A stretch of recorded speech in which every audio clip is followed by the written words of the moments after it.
Hello everybody, my name is Brandon. Welcome back to Cinefessions, where we talk all things media.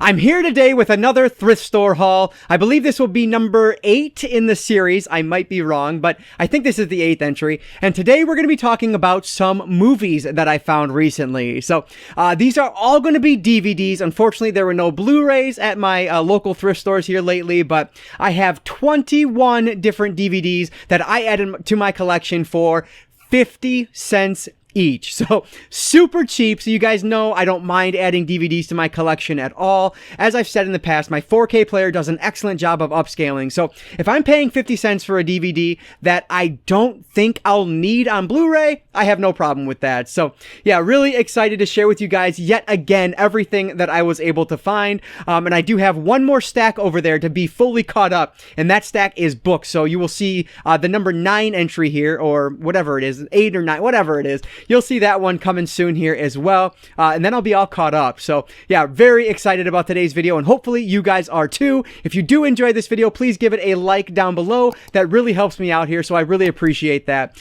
But with that said, guys, let's not waste any more time at all. Let's dive right in to my thrift store haul number 8, I think. These first two are just so random, and I only picked them up again because they were 50 cents. But you guys might not know, but I do have a background in theater. That was what my undergrad and graduate degree was in. So I am interested in plays, and both of these are actually the play versions of 2 of Tyler Perry's Madea movies. We have Tyler Perry's A Madea's Christmas, the play, and then Tyler Perry's Madea's Big Happy Family, the play. So you can see these both have a slipcover on them. They do have this Walmart sticker on them, which I can get off with Goo Gone. I just haven't messed with them yet, but let me take them out here so you guys can see them. Like I said, they are both just the play. I started through that one quite a bit, but they are the play collection from Tyler Perry, the Big Happy Family and Madea's Christmas. So I've actually never watched any of the Madea movies at all, so I don't really know if I'm going to enjoy Tyler Perry as Madea or not. I know they were super popular whenever I worked at Family Video. They rented rather very well. And it's funny because almost like 50% of the time, someone would rent one of these, which very clearly say that they are the play, and they have the play collection at the top. It didn't matter. 50% of the time, people would come back and say, oh, that was a play. That wasn't a movie. And they would want a refund on it. And so it just cracked me up every single time. So the reason I got these is because they were the play versions. Now, I did see some other Tyler Perry movie or Madea movies there with Tyler Perry, but they either, one, didn't have the disc inside, or 2, were super scratched up, so I didn't grab them. But if I see them, I might get them just because, I don't know, they might be fun. Tyler Perry is actually a very good actor, so I would imagine that his Madea character is done pretty well. But yeah, so I don't know, 2 kind of really goofy ones to get it started here. So Tyler Perry's Madea's Big Happy Family, the play, and a Madea Christmas, the play. So we'll see if these ones are any good or not. I'll mention that these are in no particular order whatsoever. So the next one here is another film that you guys might be surprised I haven't seen with Adam Sandler and Drew Barrymore. This is The Wedding Singer. And I know that most people consider this to be their best movie with Sandler and Drew Barrymore as a duo. I really like 50 First Dates. I think that one's really fun. So I need to check this one out. This one is actually streaming on HBO Max right now, or HBO Max. Yeah, that's what it's called. And so my wife was about to watch it this morning, but we decided to watch something else instead. But yeah, so this is the flipper disc here, so it has like the widescreen on one side, full screen on the other. One of these sides is not very good, but I think that's the full screen side, so I'm hoping that anyway. So yeah, we'll check this one out. This is one that I've been meaning to see for years now, so it's in my collection. I can do that. So The Wedding Singer is my next pickup. I didn't even mention it, but that last one was a snapper case, much like this one, so that's fun. But this is a movie that I guess I knew it existed because I'd heard of it before, but I had no idea it was a comedy. I didn't know what it was, really. But this is with Jack Lemmon, James Garner, and Dan Aykroyd, My Fellow Americans. So this, basically, Dan Aykroyd is the current president, and he is trying to put some scandal on these 2, which are former presidents, I guess, or maybe one was a president, the other one was like running against him, whatever the case may be. So the two that are being accused of this crime are trying to find evidence that they are innocent. And so it's just a kind of zany, fun comedy from there is what it sounds like. And like I said, I had no idea that's what it was about. I thought this was just a drama, but no, it's supposed to be a comedy. So yeah, very excited to check this one out. And it's one that I don't hear many people talk about. So intrigued to see how it is. My Fellow Americans with a really strong cast. Here is one that I actually had never even heard of before, but I looked it up and it had really good reviews on Letterboxd. And it's actually an Academy Award nominee for Best Foreign Language Film. This is called Waltz with Bashir. So this and the most notable thing about this, I guess, is its art style. So you can see it is an animated film, but it has this almost like, when I look at this, I think motion, what is it? Like a motion comic, I guess is what you call it. That's what comes to mind. I don't think it's going to be in that kind of like stilted style, but it's that same idea, that same art style. But yeah, so it looks really cool. So that intrigued me. And then it just sounds really interesting. It is this Israeli war veteran from filmmaker Ari Folman. And it's kind of like a PTSD story where he's trying to uncover some history or some truths from his past. He has to kind of go back and visit some old friends, things like that. And then things kind of go weird from there, it sounds like. So it sounds like it's going to be interesting. It's an Academy Award nominee, and it has a really unique art style. So I'm definitely intrigued to check this one out. So let me know if you've seen this one. I'm curious about your opinion if you have. Waltz with Bashir, another one for the animated collection. This was actually a TV show that I was really excited to find. This is one that I know was really popular back when, but this is called Episodes, and this is the complete first season. So this was a Showtime TV series, and basically we are following this husband and wife couple who are writers. They are bringing a popular British TV series over to America, and then with all these rewrites, it becomes like a sitcom, basically, starring none other than Matt LeBlanc, who I absolutely love, one of my favorites. But it's weird because Matt LeBlanc is actually playing Matt LeBlanc in this film or in this TV series. So, of course, it's probably going to be, a cliched or dramatized version of himself, but I think that's a really unique premise. And so I'm very intrigued to check this series out. It's not terribly long. I'm going to open this up here. It's only, 7 episodes, as you can see behind this one here. So, very short first season. I honestly don't know how long the series went, but I know it went for more than one season. So, yeah, I'm excited to check this one out and then hopefully grab the rest of the series down the line. So, Episodes, the first season with Matt LeBlanc. This next one is actually one that I saw in theaters when it was brand new, and I thought it was hilarious. I loved it. Not one that I necessarily needed to have in my collection, but for 50 cents, I'm happy to. This has Stifler in it, which is, of course, Sean William Scott. It has Paul Rudd, Ant-Man, and then it has McLovin from Superbad here, too. So this is Role Models. And like I said, this was just a really funny comedy. I thought it was done really well. These our two main characters here are like, I think they're like selling an energy drink and they end up at schools. I can't remember exactly what happens, but I know things kind of go wrong. And so they are put into like a community service program where they are trying to help out some students. And that's when it becomes a little bit more, I guess, sweet or sincere, I guess I'll say. But it just has an awesome cast that at least I think they're awesome. I think they're really funny. So yeah, very excited to revisit this one when I get back around to it. Role Models with a great cast. Next up is actually a claymation movie, which I really love. I always think Chicken Run whenever I think claymation, and this is actually from the creators of Chicken Run. This is Wallace and Gromit, The Curse of the Were-Rabbit. So this is, I know Wallace and Gromit is a very popular set of characters. I think they predate Chicken Run as well, if I'm not mistaken. But I know there's a video game with them too. Like they're just very well known. So this is a claymation style film, which, like I said, I really enjoy, and it looks like it's going to be a lot of fun. Our main characters here are basically trying to use their inventions to capture, I'm guessing, the were-rabbit in the background there. So I don't know, it just looks like a lot of fun. I love family movies like this, so hopefully this one will be enjoyable. So Wallace and Gromit, The Curse of the Were-Rabbit. This next one is another one that I saw brand new in theaters and then have only really seen like bits and pieces of it since then. So it'll be a rewatch for me for the first time since theaters, which is always fun. But this is Hairspray. So the cast on this movie is ridiculous. It's so good. So you have Zac Efron in this, Christopher Walken, Amanda Bynes, Queen Latifah is here, Michelle Pfeiffer, Brittany. I mean, the list goes on and on. It's just a wonderful cast. And this is a musical, so you have to be into musicals to enjoy this, which I do. I like musicals shows quite a bit. But basically it is 1962 and times they're a-changin'.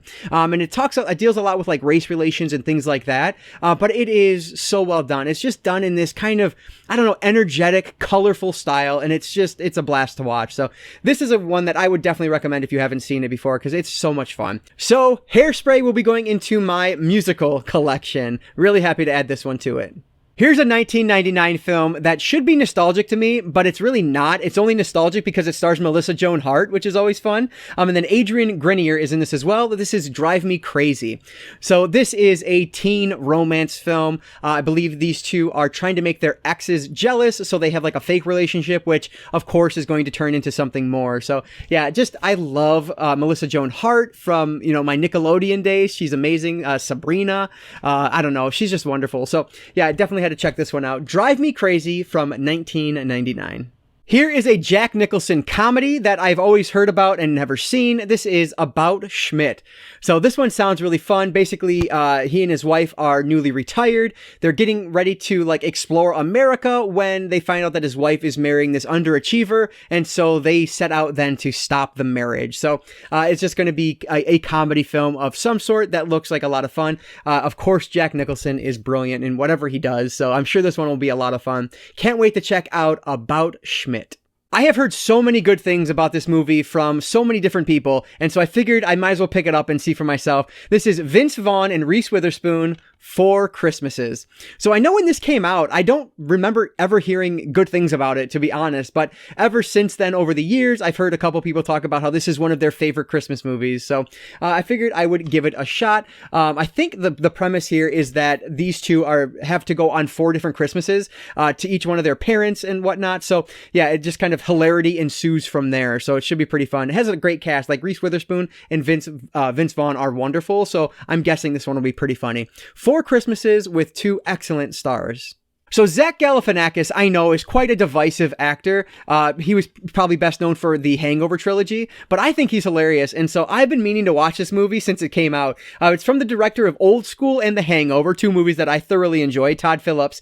This is Due Date with also Robert Downey Jr. in it, which is just a lot of fun. So yeah, this is kind of just a random comedy with Iron Man and then one of the stars of The Hangover. Like, it's a really interesting pairing that I'm intrigued to see how it matches up. So yeah, I believe this is a road movie, if I'm not mistaken, and these two kind of just drive each other crazy, where most likely Zach Galifianakis' character drives Robert Downey Jr.'s character crazy. So yeah, should be a lot of fun. Here is an action thriller from the late 90s. This is with George Clooney and Nicole Kidman. We have The Peacemaker. So this one sounds like a lot of fun. I'm surprised I haven't seen this one because it is right up my alley with like action films from the late 90s, but I just have never gotten around to it. So intrigued to check this out. Basically, Nicole Kidman and George Clooney's characters are teaming up to try to stop a nuclear threat that is threatening to hit America. So yeah, it's going to be interesting to see how it all plays out. I'm sure it's going to be a lot of fun. So The Peacemaker with George Clooney and Nicole Kidman. I love documentaries, as I've talked about in the past here, and Michael Moore is really the director who kind of turned me on to them. He made me realize that they can be so much more than just that boring movie you watched in class, with his Bowling for Columbine. That was really the first documentary that got me into the genre. And so I had to grab this one. Turns out I didn't own it already. This is Sicko, of course, a Michael Moore film. So what's really cool, though, is that this is actually a Blockbuster exclusive special edition disc. So it has all these special features on the back, which is kind of different because typically Blockbuster had like those rental only discs as they were getting later in their tenure, I guess.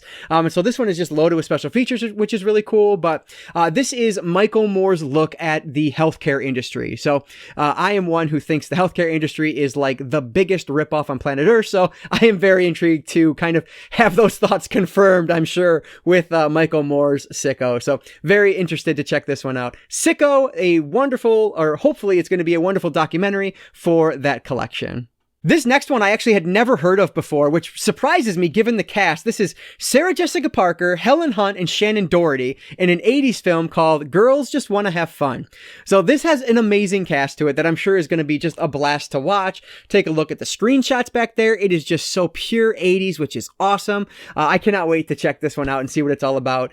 Basically, our 2 main characters here, which is Janie and Lynn. One is a shy good girl. The other is a cool rock chick. They go on this crazy crazy adventure, and it's going to be just one of those kind of teen, I guess, female-centric comedies. So hopefully I will enjoy this one when I get around to it. So girls just want to have fun, a really fun-looking 80s comedy. Another staple from my Nickelodeon childhood days. This one stars Amanda Bynes. This is called She's the Man from 2006. So this is one that I've seen parts of before, but I've never watched it from beginning to end. But this is essentially like a retelling of Shakespeare's Twelfth Night. So it's going to be a lot of fun. Like I said, I've seen probably most of this, to be honest. I remember my sister watching this quite a bit back when. But yeah, so I don't know. This one is a great one for the collection. They actually just released this one on Blu-ray, but I don't love it enough to have it on Blu-ray, or I don't think I love it enough to have it on Blu-ray at least, so I'll pay 50 cents for the DVD instead. So yeah, excited to get to this one. She's the Man, a Shakespeare retelling of Twelfth Night. This next one is one that I was really surprised I didn't already own either on Blu-ray or DVD, but it's a movie that I liked, but I didn't love, I guess, but I do want to watch it again. This is The 40-Year-Old Virgin with Steve Carell, and this is just one of those typical Judd Apatow films, which Judd Apatow is great. I really like what he does, but this one I just didn't love as much as I thought I was going to, I guess, but I'm excited to check it out again.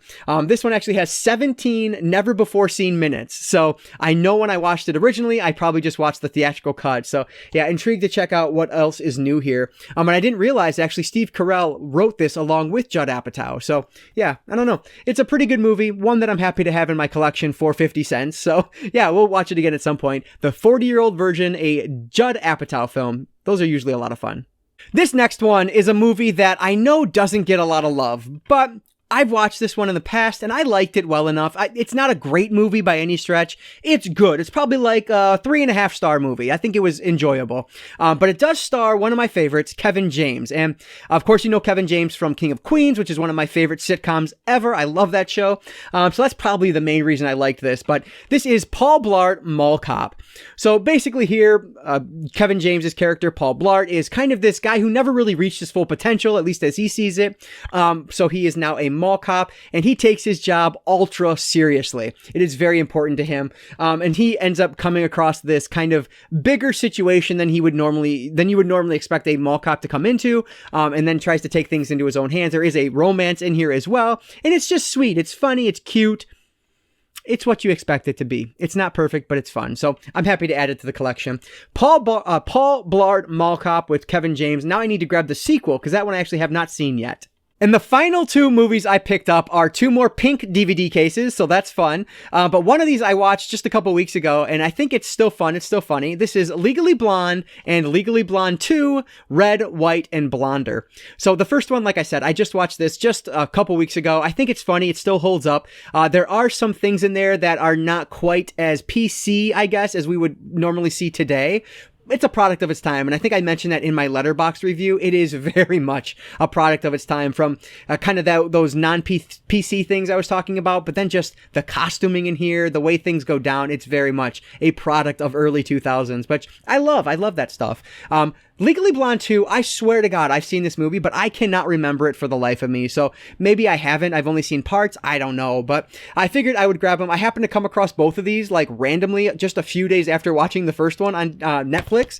And so I figured, hey, why not pick them up? There is, I know, a double feature or like a double pack on Blu-ray. Do I need to spend $10+ for these on Blu-ray? I really don't think I do. $1 to have the both of them is plenty fine for me. So yeah, very excited to add both of these to the collection. Legally Blonde and Legally Blonde 2, Red, White, and Blonder. And that is all of the movies that I want to talk about in this thrift store haul. All right, so 21 more movies. So about $11, less than $11 for all of these, which is just amazing. So, you know, are these the greatest movies ever?